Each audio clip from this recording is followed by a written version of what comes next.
Good afternoon and welcome to the Midday News. I'm Aaliyah Bryant. A special welcome to our viewers on TVJ International in the Cayman Islands and online at onespotmedia.com. Here's what we have in the bulletin. Area 4 police reports a significant reduction in crime. Myersville dump fire continues to spread across parts of St. Elizabeth. And later in sports, Spain are world champions after defeating Argentina in 2026 World Cup final. Thank you for joining us. Now the details. The Area 4 police say operational changes have resulted in a reduction in serious crime across the division. The changes entail a combination of new strategies and teamwork. Shamela Pullen reports.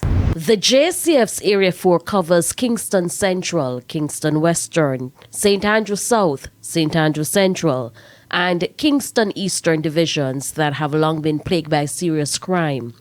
But according to the police, a reviewed focus on strategy, coordination, and targeted operations is now resulting in significant reductions.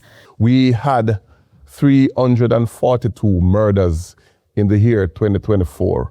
In 2025, the very least experienced area team across the entire JCF. We managed to reduce our murders from 342 to 181. Wow. With 161 less, or a 40-odd percentage decrease in our murders. This very new team was able to achieve that feat. Never before in the history of Area 4. The police say the results are part of a wider transformation within the command, with officials pointing to improved coordination among divisions and a stronger focus on identifying and disrupting criminal networks. We basically have a total of 260 gangs that we have to police and basically keep in check. With the team, with the experience of the team, I think we are doing that very well. We continue to do what is necessary in terms of employing policing strategies right across the area, and we are seeing where this is paying great dividends. One of the major areas of focus has been St. Andrew South, a division often associated with high levels of violence. Police say changing that reality required more than enforcement. It required building trust with residents. So we're faced with that. So we took on St. Andrew South as a project in that we recognized that we had to work on the staff itself. We had to start in there. Then we had to work on the communities. We had to ensure that we build rapport with the community, that we win the confidence of our residents, and that we seek to find all the gems that there are within all of these volatile communities, the very same communities that many may have written off to say mission impossible, they get rid of them all if even. But we went on the ground, walking the streets, talking to the people, winning their confidence. Shamela Pullen, TVJ News. Meanwhile, St. Andrew South Police say it is working to change its crime narrative. What we have found is that it's not that it gets easier each year, but we have found that as the years progress and as we get the buy-in of residents, the buy-in of the staff, the resources and all, then of course, as somebody said, look at us now. We are managing to achieve what many thought was impossible. Last year, we finally broke through that 100 barrier. We had set out at the start of the year in terms of our divisional plan, and many thought was impossible. The National Water Commission has imposed nightly water restrictions for sections of Kingston 20 due to below-average inflows and a prolonged dry spell affecting the corporate area's main water supply. Effective today, customers in Washington Gardens, Myersville, and surrounding communities will receive water on a scheduled basis between 6 p.m. and 6 a.m. until further notice. The NWC says the measure is aimed at maintaining service to the affected areas. The communities are supplied by the Constant Spring Water Treatment Plant, which relies mainly on the Hermitage Dam and the Rio Cobra system. The Hermitage Dam is now operating at just 54.6% of its storage capacity. The National Children's Registry says it received 14,602 reports of child abuse and other child protection concerns in 2025. This is a 5% increase over the previous year. Now, according to the Planning Institute of Jamaica's Economic and Social Survey Jamaica 2025, those reports involved more than 31,500 incidents with behavioral problems, neglect, and children in need of care and protection, accounting for the largest share. Investigations were completed in over 11,000 cases, with more than 10,000 referred to agencies including SISOCA, the Office of the Children's Advocate, and the Victim Services Division. Now, Kingston recorded the highest number of referrals, followed by St. Catherine and St. Anne.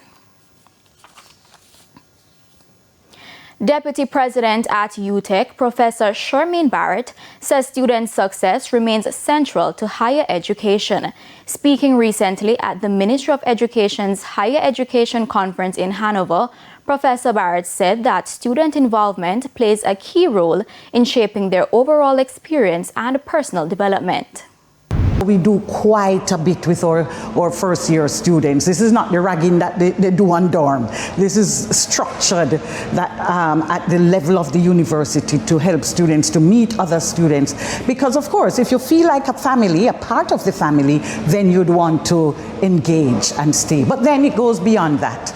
And it has to do with how we help students navigate the challenges of university, maybe in terms of how they manage their courses. If they are failing a module, how do we help them?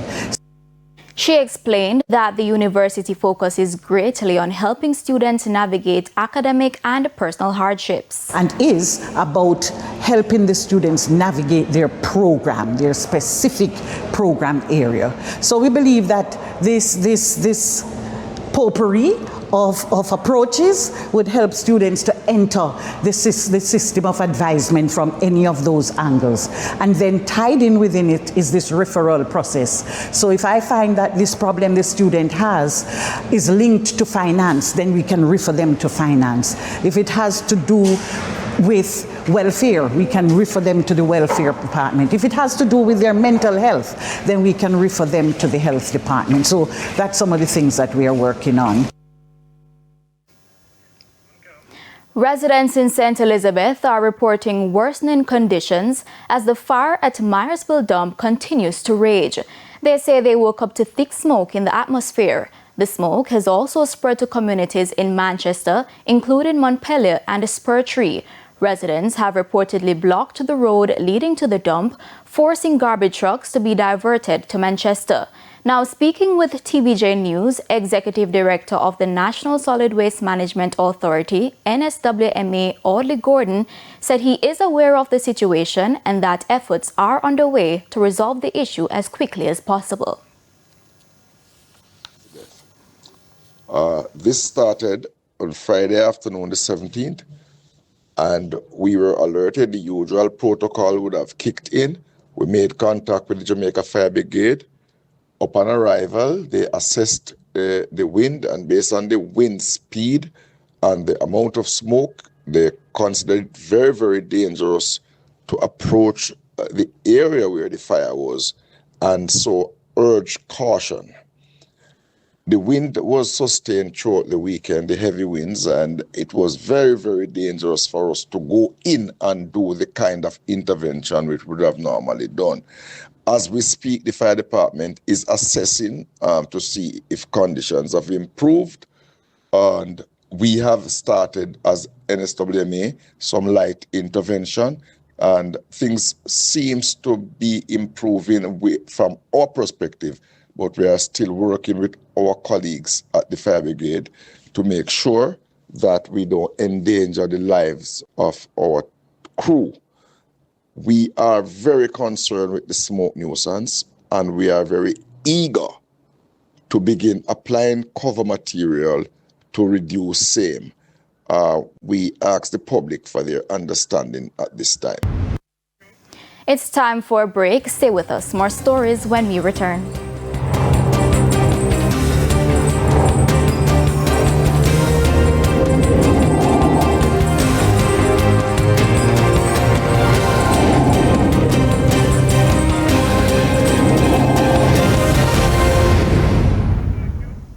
Welcome back to the Midday News. It's now time for the Business Minute. The Bank of Jamaica says financial sector regulators remain on high alert as they monitor risks facing the country's financial system amid continued global uncertainty. The central bank says supervisors are strengthening risk management frameworks and advancing key reforms, including the introduction of the Twin Peaks regulatory model, implementation of Basel III standards, and measures to strengthen the sector's defenses against cyber attacks.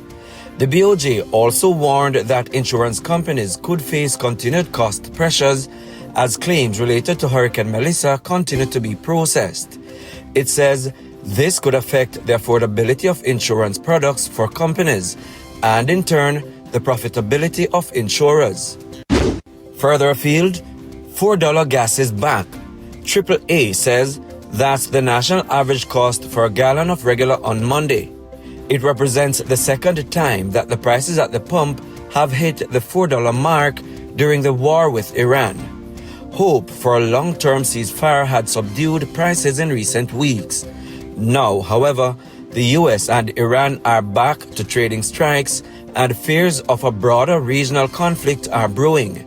AAA says diesel is averaging $5.11 a gallon. Experts say that can put inflationary pressures on products semi-trucks deliver to places across the U.S. The spike in fuel prices comes after Brent crude oil briefly topped $90 a gallon overnight. For the Business Minute, I'm Prince Moore.